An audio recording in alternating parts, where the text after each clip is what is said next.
Hi guys, it's Monday and sinipend ako ng sipag na mag-change oil ng screw type compressor namin.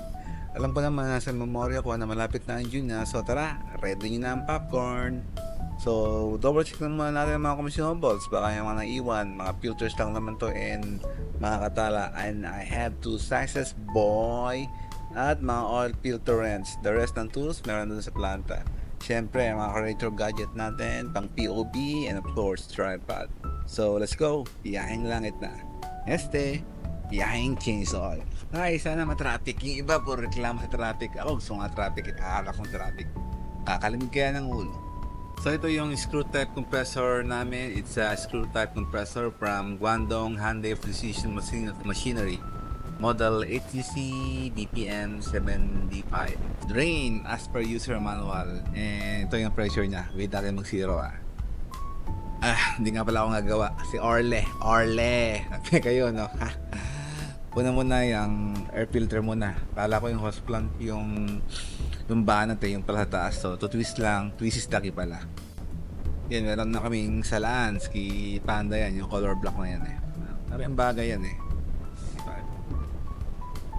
Yan. Tingnan mo kung gano'ng kadumi, diba? Yeah!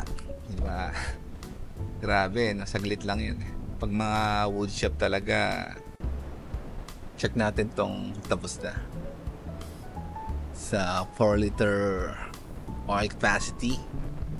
Kaya nga pala ISO BG68 yung gamit namin. Sa mga supplier, action lang yung number na yun. Ngayon, palitan naman natin tong oil filter sa taas. So, ako na nga. Maliit Ako matangkad.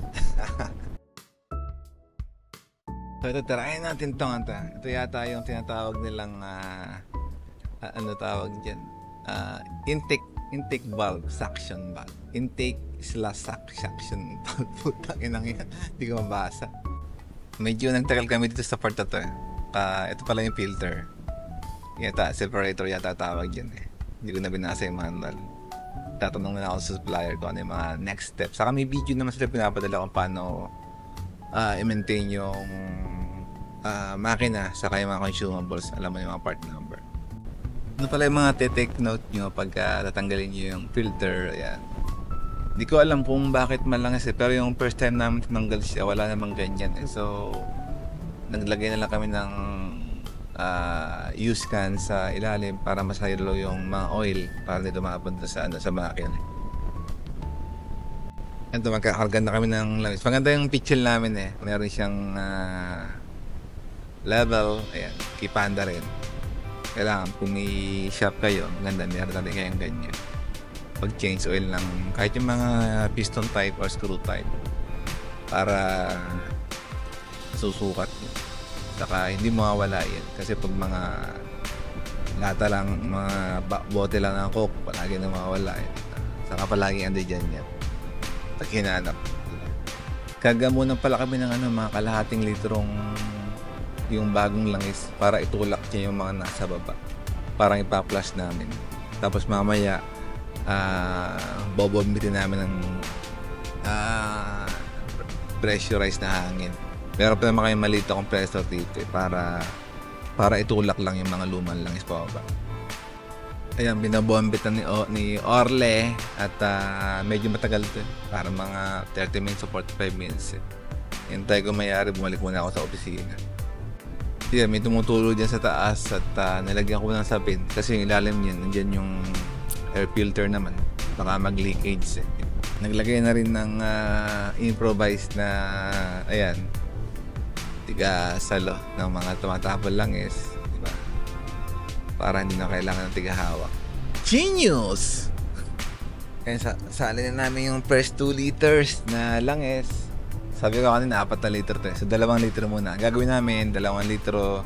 Napupuno kasi agad yung gauge Tapos hintayin muna namin higupin lahat ng langis. Mapunta sa mag-circulate sa iba't ibang parte ng kung sila pupunta. Tapos pag naubos na yun, saka ulit na magpipil ng another 2 liters. Ito yung oil gauge niya. Dapat daw nasa gitna lang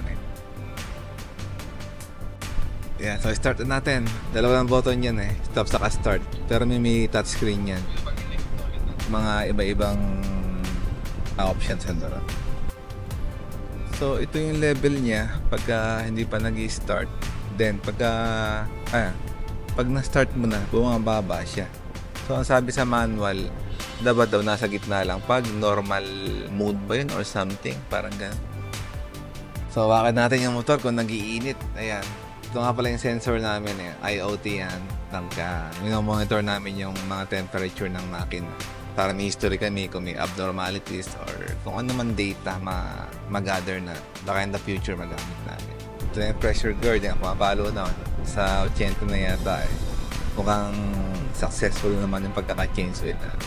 Ito naman yung LCD niya, di ba, galing animated siya. High-tech di ba? Walang ganyan sa mga piston type mga screw type lang. Maraming mga parameters dyan matutuwa ka. Hindi ko pa gano'n na-explore pero yung mga importante lang, po mga maintenance parameter, yung mga alarms, paano mag-clear. Yan. So, total of 3.5 liters yung nalagay namin Para nakakuwentihan ako. So, nag-decide kami na salinan pa ulit ng 0.5 liters para makumpleto na talaga ng 4 liters. Ito mo yung maintenance parameter. Saset mo lang kasi 0 yung sa right side. Okay na siya. We're done. And sana may natutunan kayo, na-entertain kayo at or nakatulog kayo. At ako naantok na rin ako. Natutulog na rin ako.